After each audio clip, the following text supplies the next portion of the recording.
Welcome back to Carib 21, where we share what's trending in and around the Caribbean. If it's your first time joining us, please feel free to like, share, and subscribe for more amazing content. In today's video, I'll be reacting to a BUJU Banton interview. BUJU Banton was in Canada recently, where he made a stop for his Overcomer tour, which one of the stops was in Canada over the weekend. So I showed a video of how that massive sellout crowd at the Scotiabank Arena and how people were traveling from all over Canada and even as far as Detroit to come to that concert. So today I'll be reacting to an interview that was done before the concert. And what a lot of people don't realize is that Jamaica and Canada goes way back in terms of the history between these two countries. In terms of music, a lot of people don't realize that even reggae music was in Canada before it went to the US. Before Jamaica started to, the reggae artists from Jamaica started to try to penetrate the American market, Canada was right there. So it was the UK and Canada which kicked off reggae music back in the days. And Jamaica and Canada go even way back. Let me give you a little history lesson while I'm at it. So the Jamaican national dish, the ackee and saltfish. So people don't realize that the saltfish, the ackee and saltfish came about because of a trade between Jamaica and Canada, where the two countries trade the codfish for rum. Jamaica rum, Canada's codfish. And that's how the mixture came up with the Jamaica national dish, with the ackee and saltfish.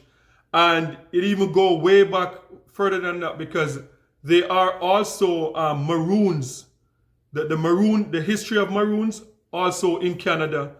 And so a lot of history between these two countries. So it was good to see BUJU Banton back in Canada. BUJU Banton on mainstream media doing an interview. So this is the interview that BUJU Banton did a few days before the concert. Let's check it out. Welcome back to Toronto. Thank you very much. It's been a hot minute. It's been a while since you've been here. Last time you were in Canada, in fact, was Vancouver 2009. I know you've been on a tour across the United States. This is your second last stop in Toronto.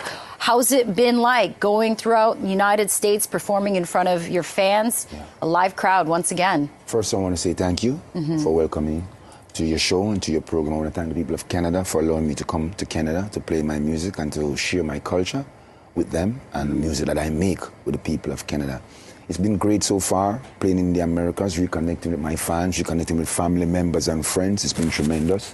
I mean, Canada is just the same with a lot of friends, a lot of family members over here as well. Right. Also, as a member of the Maroon community, Canada holds more significance to me than even the Americans due to the fact that my ancestors was taken from Jamaica through the Mosquito Valley up to Nova Scotia and then sent down to Freetown. So Canada have a greater significance to us as indigenous Maroons. Right, Yes. I was going to So ask it's you great about to be that. here. Right, because you said Canada is a special place for us Maroons, and I wanted to ask you, so thank you for answering that. Sure. So I know you've been making new music, but let's talk about some of your old school songs that I certainly danced to at a few basement parties in Scarborough back in the day. Champion, 1995, has a bit of a resurgence, but I was just looking at your face when we were playing that clip of your music, and it seems like you're so with one with it, that even when you rehear your own music, it takes you to that place of when you made it, when you were there. You're so present with it. So talk about that song, Champion, its resurgence, and what kind of joy that brings to you. You want to hear the truth about Champion? I do. When I was making the album Till Shiloh, I found that this song was actually one of the weakest songs that I have on the album. And I wrestled with my then A&R, Lisa Cortez at Polygram Mercury and Donovan Germain about taking it off. Really? And they won. So I would say good sense prevailed. But in my life and in my musical career, the songs that I am not gravitating towards 100% are always the song that goes way further than the ones that I say, oh, I love this one. So I've learned over the passage of time not to love any, not to ostracize any, just be the servant. Wow. And do the work, present it. Yeah. So working on Champion was extremely, I mean, The rhythm was made by Leroy Sibley's, right? And I came into the recording studio and I was just jiving. But it became more than a jive. It became something meaningful in essence. And when the project was finished, it wasn't gelling with the synchronicity of everything else, and the cadence was a little bit different, but it works well when we presented it with the package and the whole body of work. Right. So even to this day, those works were made from a pure spirit. Because when we're making music, and when we are making music, we only make music. We don't make noise. We try to make music that we can connect with and other people can feel. Yeah, absolutely. And you've done so many things that are kind of historic in your music career. I mean, you were the first solo artist in 2019 to sell out Jamaica's 35,000 capacity national stadium. Since Bob Marley did it in 1978, you've worked with his sons. You've collaborated with some of the greatest artists all around the world. For you, when you look at your career, I think I know the answer, but I want to hear it from you. What is kind of your moment that you say, oh, wow, this is my big accomplishment. I've made it, I've done it. Or do you feel like you still need to search for that? I still do. And when I do, I'm going to descend that mountain and find a higher one. Until reggae music is fully recognized as a music that come to heal the masses and transform reality in terms of, you know, you could listen to a million and a myriad of songs and you still feel the same way. But you listen to one reggae music or a couple Burning Spear or a couple Culture. I don't even mention BUJU, but you listen to some potent music and your whole feeling just get transformed. Whatever is ailing you, whatever you're going through, if the solution become present. We need music like that again to uplift us, educate us, stimulate us. We need music like that again. Absolutely. And you certainly are instrumental in part of that, so thank you. Try. You, Bob Marley, every time I feel down, I listen to Three Little Birds.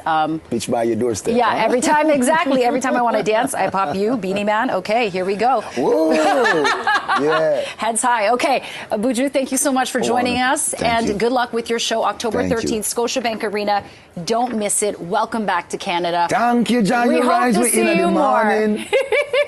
I want to say enough respect and thank you very much. I'll see you on Sunday. Okay, Love. thank you so much. Okay, so that was it. A nice short interview. BUJU Banton, CP24 interview.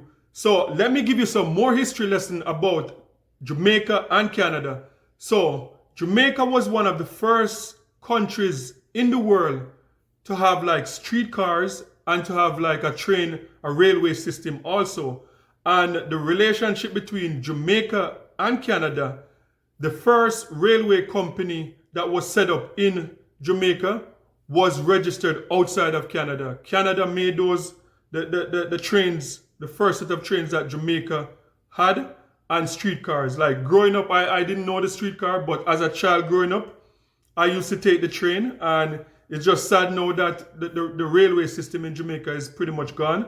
But it was like a massive railway system in the island, and Jamaica was, I think, the only other country to have a railway system before Jamaica was Canada, the US, and Cuba. That was it on this side of the Americas. So yeah, some history lesson between Canada and Jamaica. So guys, if you like this video and you gain some value out of this video, feel free to like, share, and subscribe for more amazing content. And remember, peace. I'm out.